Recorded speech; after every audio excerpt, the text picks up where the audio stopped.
I'm able to network differently and maneuver differently with my military colleagues, with some of my law enforcement people. But even with law enforcement, I don't hang with a lot of those people because sometimes their minds stay stuck in a rut, and I'm always advancing. So it doesn't have anything to do with who you are or necessarily how I know you. It's where you're going, where we are together, and where we're moving to. Or are we speaking forward? Or are we always talking about the past? We still talking about when you were a drum major? Or we still talking about when you scored 12 points in the basketball game in the third quarter? Listen, I was a great wrestler. I tell my little war stories around the house, but I don't just live on that stuff. I don't live on the past. You got to create a present and a future, but more importantly, your future is going to be the most important thing that you got to create, because we move towards the direction in which we speak. When people say, all right, man, I'm just hanging in there. Well, guess what? You're going to keep just hanging in there until that rope give out one day. I don't associate around that. I associate around people who are going somewhere. When I ask you, hey man, what's been going on?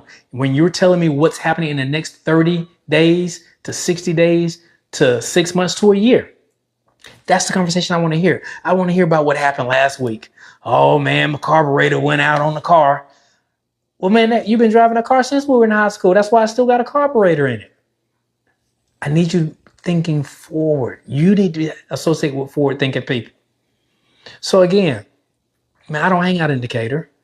I don't go on Candler Road. I don't stop and get gas on Candler Road. I don't eat on Candler Road. I don't do jack on Candler Road, but pass and keep going. I'm not saying that in a negative kind of way or whatever, but what good is me staying in an area where I was 35 years ago? How is that helping advance the needle?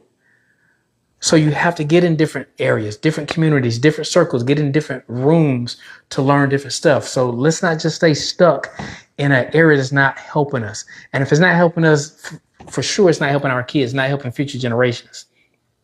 So think about that, guys. Let's not be so emotional, particularly as a community. Let's not be so emotional on things that we're so-called attached to that's not helping us economically. It's not helping the community at all.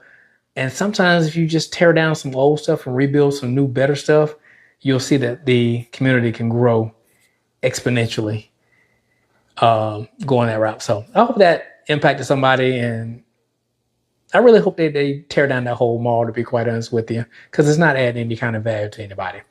You haven't worked at that mall since we've been in high school, so come on, let it go. All right, guys, I'm Dr. Sean J. Harris. Make impact, make money while you're doing it.